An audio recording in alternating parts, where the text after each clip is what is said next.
అన్ని ద్వారాలను మూస్తాయి. ద్వారాలంటే ఏంటి? మన ఇంట్లో తలుపులు కిటికీలని కాదు. మన మనసు ఎక్కడి నుంచి అయితే డిస్ట్రాక్ట్ అవుతుందో ఆల్ డిస్ట్రాక్షన్స్, ప్రతి డిస్ట్రాక్షన్స్ మూసేసి సంయమనము, ఓపిక, పేషెన్స్, ప్రాక్టీస్, అభ్యాసంతోని మనోహృది నిరుధ్యచ, మనస్సుని హృదయంలో స్థాపించు.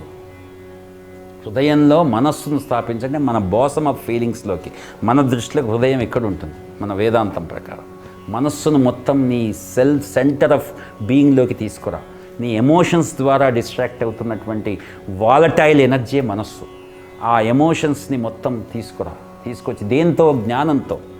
మనసును రా అంటే రాదు, అదొక పెద్ద ఎనర్జీ. అది మనం మనసుకి బానిసలం. We are the slaves of our mind, we are not the masters of our mind. మనలో గొప్ప శక్తి మనస్సే. మనకు వచ్చిన బాధలన్నీ కూడా మనస్సుతోనే వస్తున్నాయి. మన ఏవ మనుష్యానాం కారణం బంధ మోక్షయ. మనకు వచ్చే ఫ్రీడమ్. ఇప్పుడు నాకు ఏమి లేదు, నేను ఫ్రీగా ఉన్నాను అనుకుంటే ఫ్రీగా ఉంటారు మీరు. అనుకోండి, గట్టిగా అనుకుంటే. బంధ లేదు, నాకు అది కావాలంటే బంధం ఏర్పడుతుంది. బంధ మోక్షం అంటే మోక్షం ఎక్కడ ఉందని కాదు, నువ్వే అటాచ్మెంట్తో బంధం ఏర్పరచుకుంటావు, నువ్వే అవేర్నెస్తో ఫ్రీడమ్ని క్రియేట్ చేసుకుంటావు. కాబట్టి మన ఏవ మనుష్యానం కారణం బంధమోక్షయ.